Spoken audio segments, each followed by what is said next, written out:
Olá, gente, tudo bem com vocês?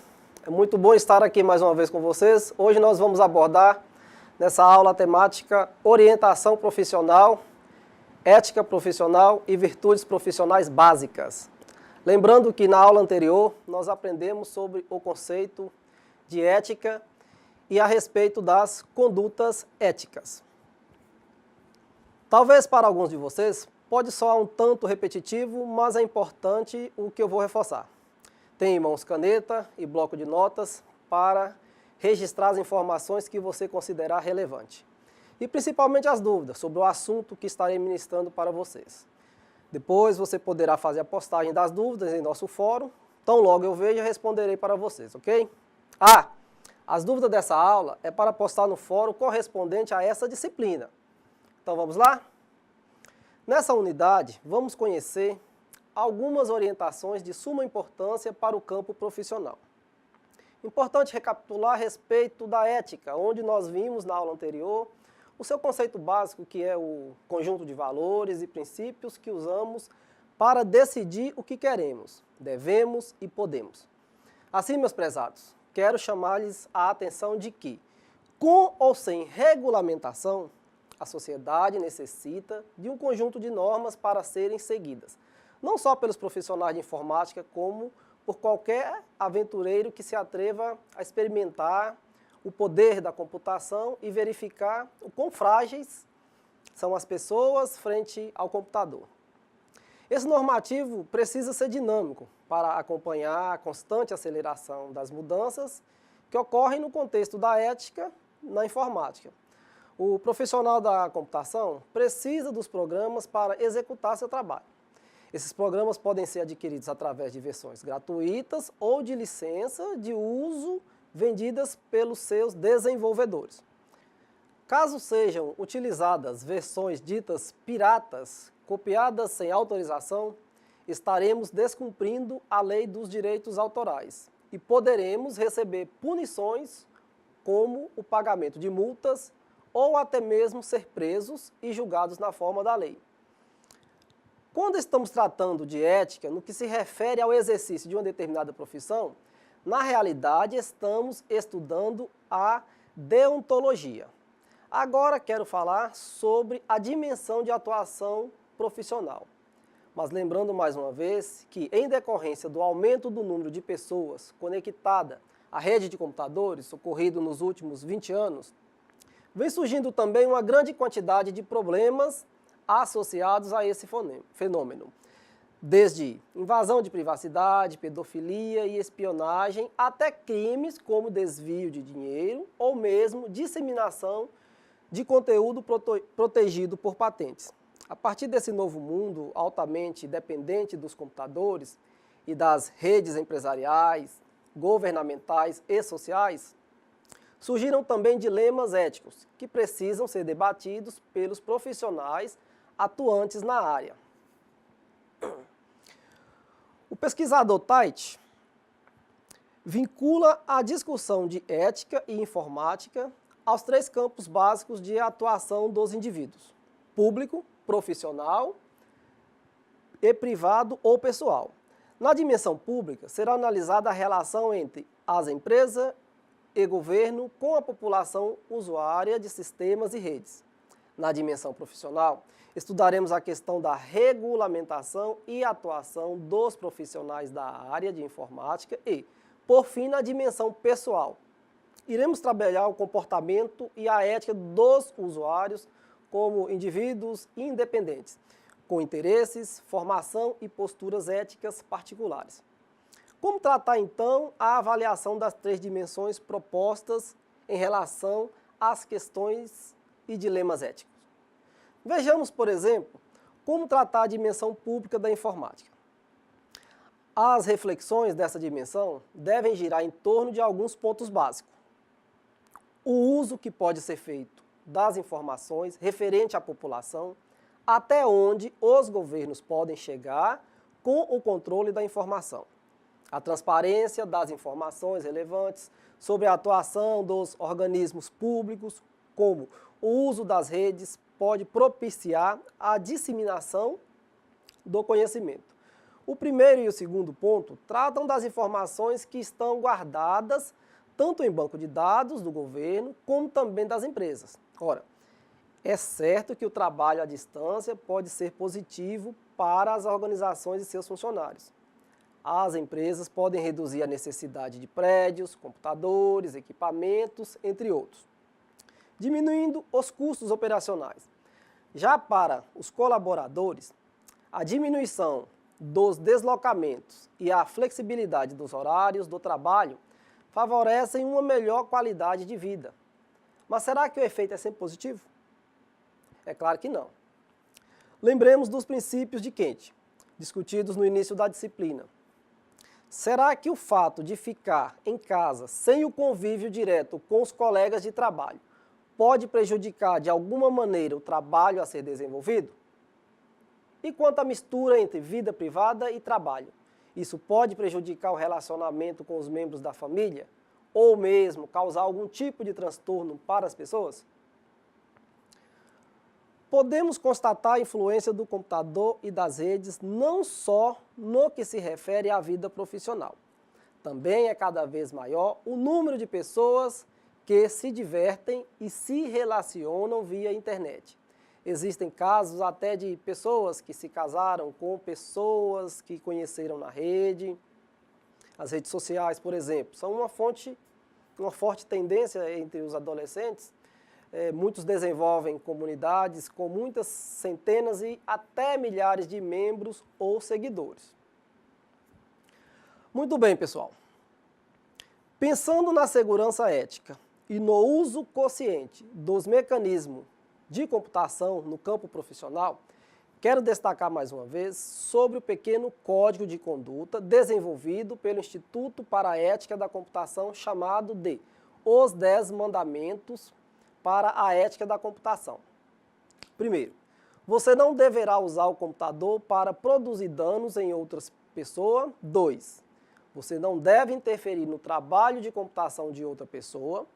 3. Você não deve interferir nos arquivos de outra pessoa. 4. Você não deve usar o computador para roubar. 5. Você não deve usar o computador para dar falso testemunho. 6. Você não deve usar o software pirateado. 7. Você não deverá usar recursos de computadores de outras pessoas. 8. Você não deve se apropriar do trabalho intelectual de outra pessoa. 9. Você não deve refletir sobre as consequências sociais do que escreve. 10. Você deve usar o computador de maneira que mostre consideração e respeito ao interlocutor. Essas regras favorecem e muito a atuação ética do profissional. E afinal, o que é profissão? Você já pensou sobre o significado desta palavra? O pesquisador Sarr, em 2010, lá no livro dele, página 147, ele nos ensina que sua origem é latina, professione. Outra expressão utilizada para o mesmo significado é ofício, que o mesmo autor lembra ser originada também do latim, officio, que significa oficina ou lugar onde se atendia ou servia alguém.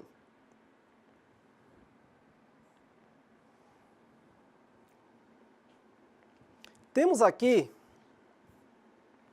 exemplos de profissões: fotógrafo, cozinheiro, cantor, guitarrista, informático, engenheiro, pintor, cientista, cineasta e demais outras profissões em que a pessoa atua com registro ou até mesmo sem registro no órgão da classe.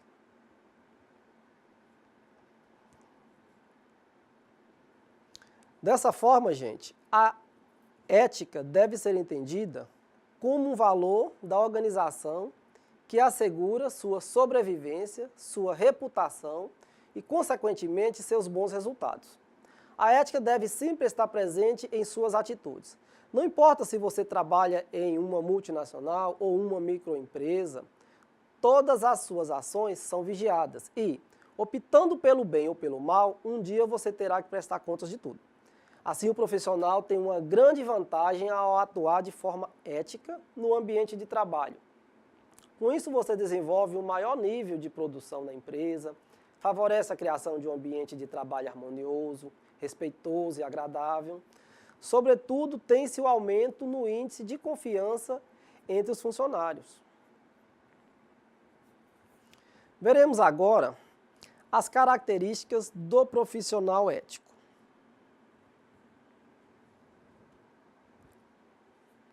Honestidade.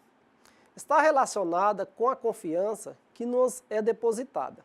É muito fácil encontrar a falta de honestidade quando existe a fascinação pelos lucros, privilégios e benefícios fáceis, pelo enriquecimento ilícito em cargos que outorgam autoridade.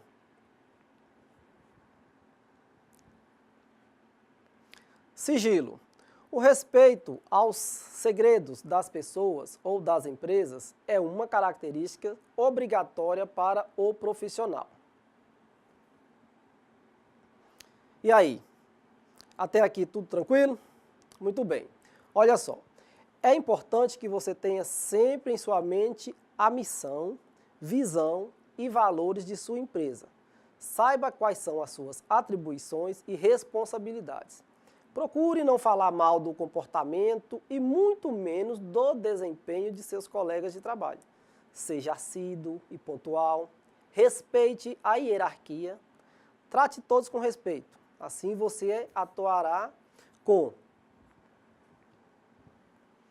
coragem, precisamos dela para tomar algumas decisões importantes em nossa vida, além de ser bastante útil para nos ajudar a reagir às críticas, também nos ajuda a enfrentar a verdade.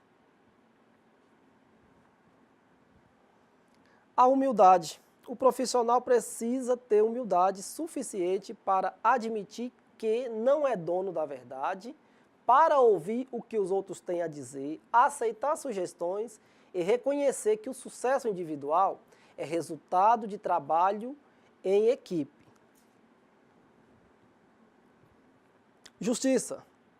Justiça é aplicar ao outro o que lhe é merecido, não deixar o conflito de interesses atrapalhar nas relações e agir com imparcialidade. É importante e necessário, turma, que você exerça sua função com zelo e competência, sendo honesto em qualquer situação. Nunca faça algo escondido que você não possa fazer em público. Seja humilde, tolerante e flexível. Dê crédito a quem merece. Nem sonhe em aceitar elogios pelo trabalho de outra pessoa. Evite criticar os colegas de trabalho ou culpar um subordinado pelas costas. Tenha também sempre otimismo em face das perspectivas das sociedades modernas. O profissional precisa e deve ser otimista para acreditar na capacidade da realização da pessoa humana, no poder do desenvolvimento, enfrentando o futuro com bom humor. Respeite a privacidade dos outros. É proibido mexer nos pertences alheios. Caso trabalhe com quem não gosta, mantenha a distância e não comente a antipatia. Evite falar de sua vida pessoal com quem você não conhece o caráter. Cumpra o que prometeu. Haja de acordo com seus princípios e assuma suas decisões. Afaste-se das fofocas. Atuando com essas recomendações, você estará sendo íntegro e responsável. Vejamos que a integridade é tão fundamental ao ser humano que é praticamente impossível imaginar um profissional ético sem essa característica. Assim, a integridade é fundamentalmente o valor que damos a nós mesmos, é a nossa capacidade de assumir compromissos sérios com nossa própria mente e manter-os assumidos com os outros. É fazer o que dizemos.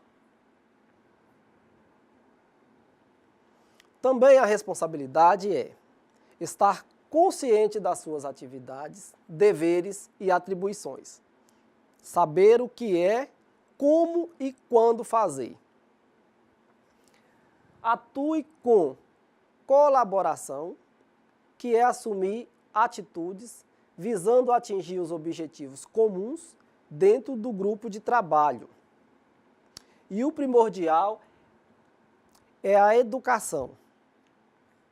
Dirige-se sempre às pessoas, dedicando toda a atenção, pois tal atitude poderá influenciar diretamente na imagem da empresa que você representa. Muito bem, pessoal. Tenho também uma dica que faz muita diferença no espaço profissional. Embora nos dias atuais as redes sociais é uma febre em que muitos não conseguem ficar distantes do mundo virtual, por outro lado, nas empresas é bastante comum existir o correio eletrônico, ou seja, o e-mail. Essa é uma ferramenta muito eficaz e que requer certos cuidados com o seu uso. Veja só, não veja seus e-mails constantemente. Crie marcadores ou pastas para organizar e armazenar conversas e mensagens. Use a regra dos 2 minutos com suas mensagens. Leia, responda e processe seus e-mails em lotes de mensagens. Responda suas mensagens com apenas 3 frases. Tenha um e-mail oficial e e-mails opcionais. Cuidado com o e-mail profissional para amigos, parentes e afins. Crie regras e filtros para limpá-la.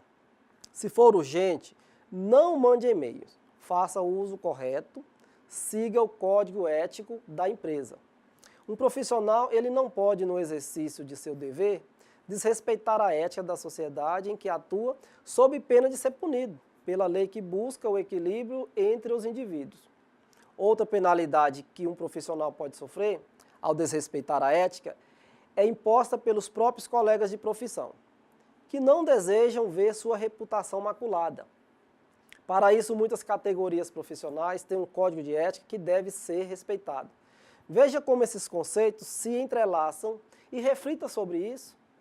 Agora vamos falar para aquilo que o exercício de uma profissão representa para o indivíduo. Você se sente realizado ao exercer a profissão para a qual você se preparou?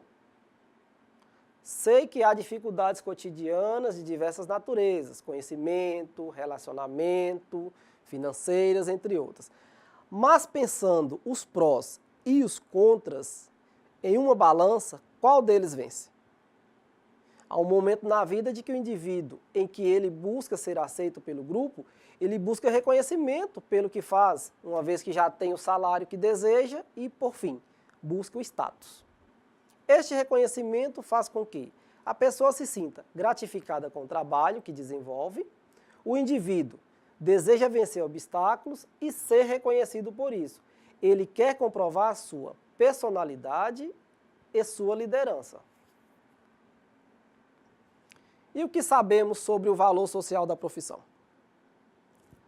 Vamos voltar nossa análise para as profissões que atendem às necessidades sociais das pessoas, como saúde, educação, lazer, habitação.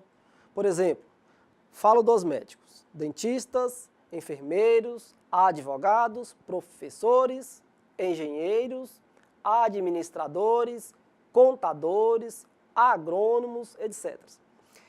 Estes profissionais liberais lidam diretamente com a vida das pessoas.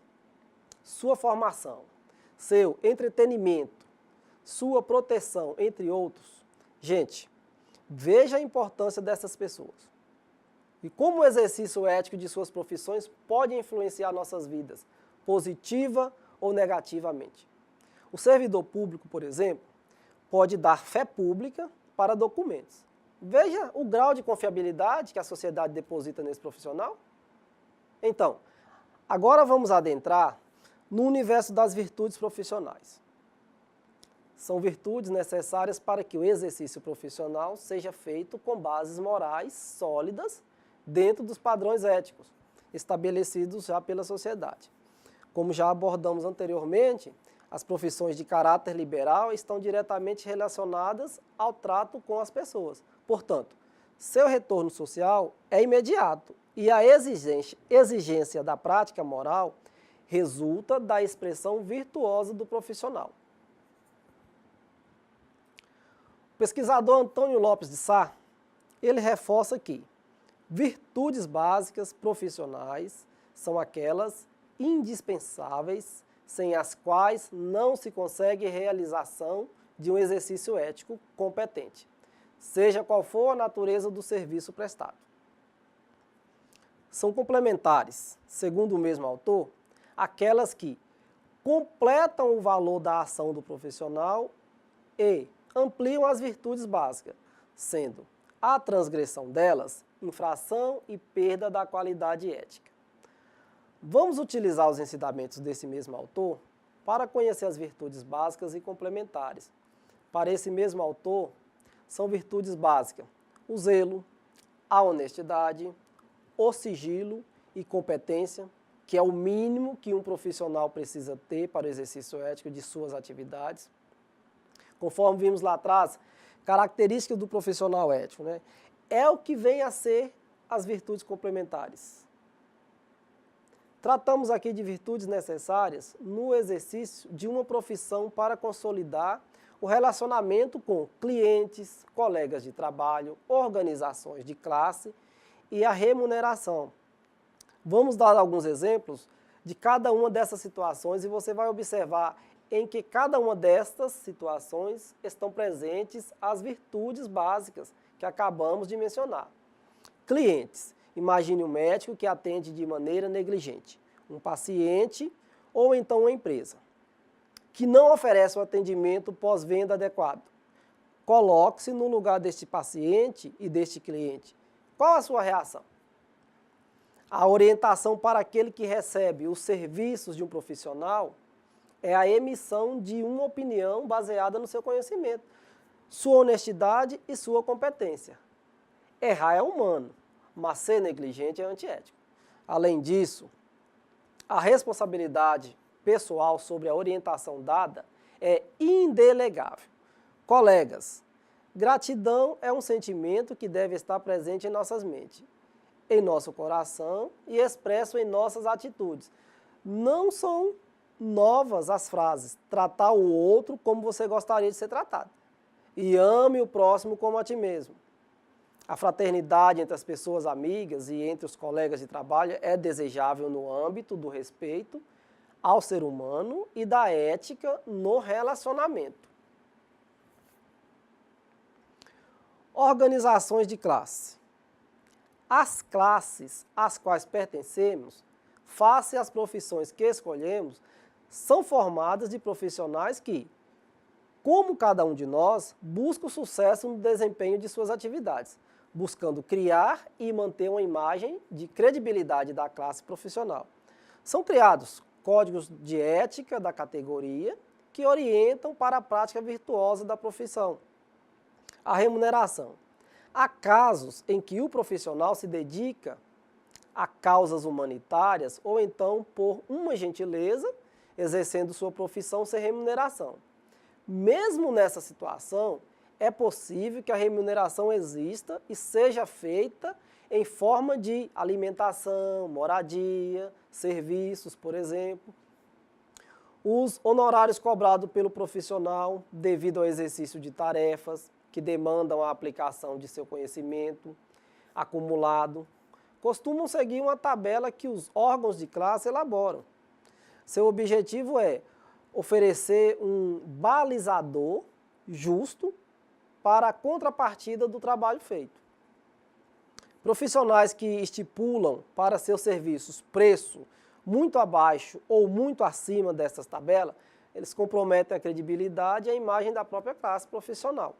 Isto é, considerado antiético e pode ser punido por lei, em alguns casos, é claro. Então, meus caros alunos e alunas, pare para fazer uma breve reflexão. Anote se for o caso, aliás, anote essa reflexão, por favor.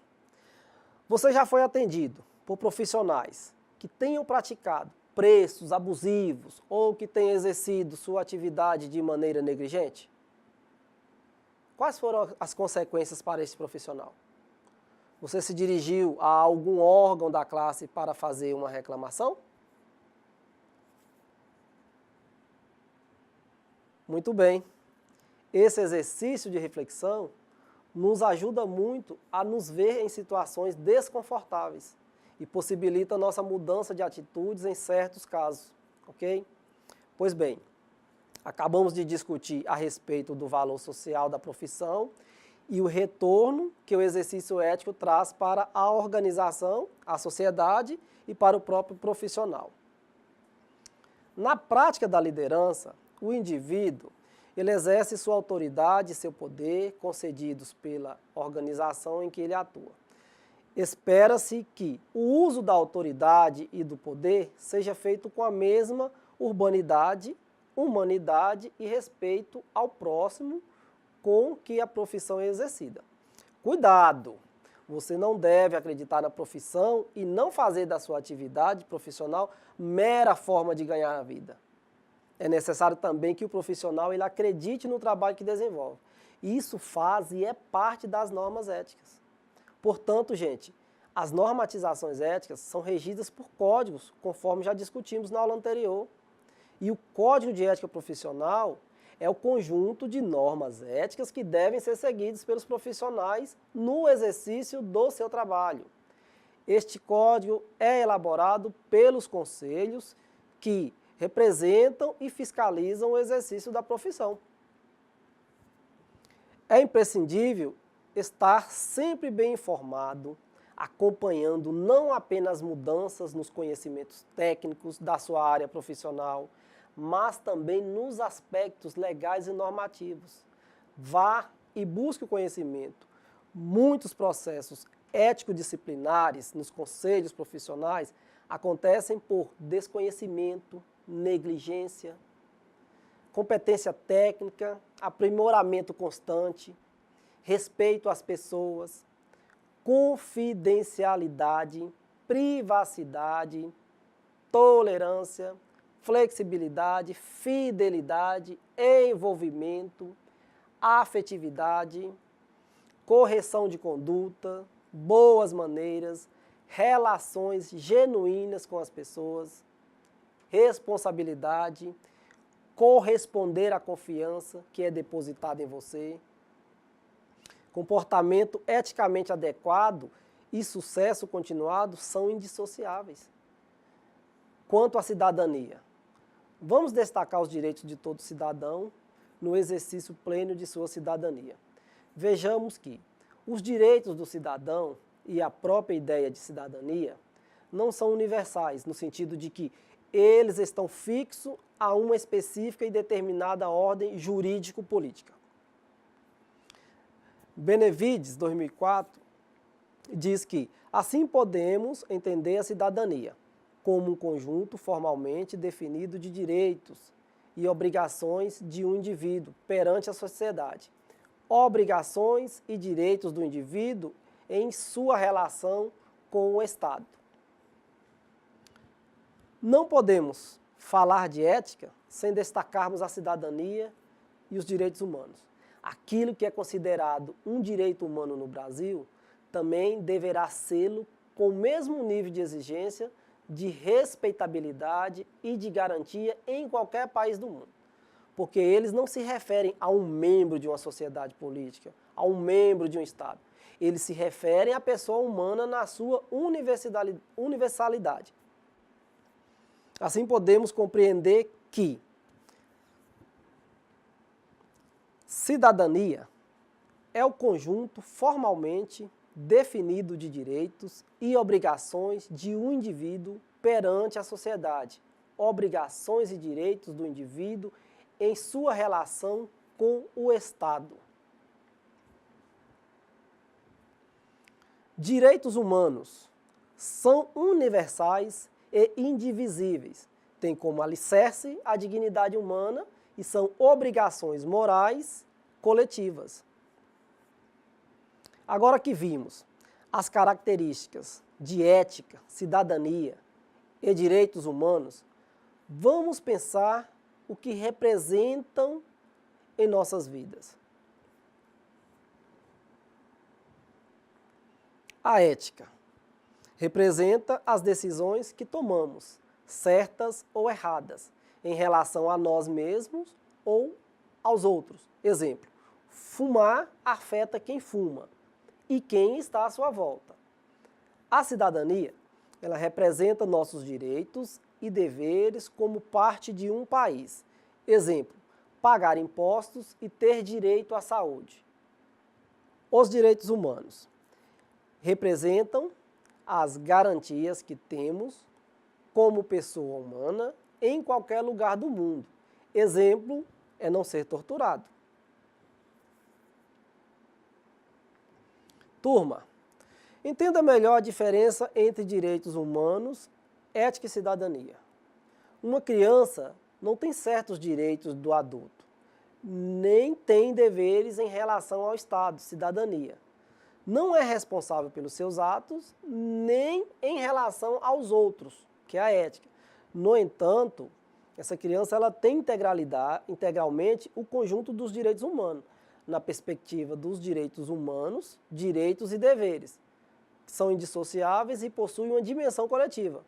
Não é só a obrigação de cada indivíduo respeitar os direitos fundamentais dos outros, mas é dever da sociedade como um todo efetivá-los e garanti-los. A ética internacional, desenvolvida a partir da Declaração Universal dos Direitos Humanos, reconhece uma dignidade intrínseca e inviolável em toda a pessoa humana, a qual cada cultura, civilização, sistema filosófico ou tradição religiosa atribui diferentes fundamentos. Os valores derivantes deste sentimento ético coletivo têm a liberdade de cada indivíduo, igualdade, solidariedade, são os fundamentos de uma visão ampliada de cidadania, ligadas ao conceito de direitos humanos. Como vimos, a ética coletiva apresenta uma ampliação do conceito tradicional de cidadania, com o pleno exercício dos direitos que possibilitam a cada participante plenamente da vida política e social da sua comunidade. E você? Considera que cidadania e direitos humanos estão indissoluvelmente associados? Se você respondeu que sim, está correto, pois a cidadania e direitos humanos estão indissoluvelmente associados e ser cidadão ou cidadã significa ter garantidos e poder exercer livre e plenamente todos os direitos fundamentais que o indivíduo possui pelo simples fato de ser humano, tanto os civis e políticos como os econômicos, sociais, culturais e ambientais. Um dos maiores desafios atuais é superar a noção tradicional de cidadania como conjunto de direitos e deveres vinculado a uma determinada ordem político-jurídica e ampliá-la para que abranja a totalidade dos direitos universalmente reconhecidos como fundamento para a plena realização da dignidade humana. Ética, cidadania e direitos humanos, vamos falar sobre eles com nossos alunos ou colegas de trabalho.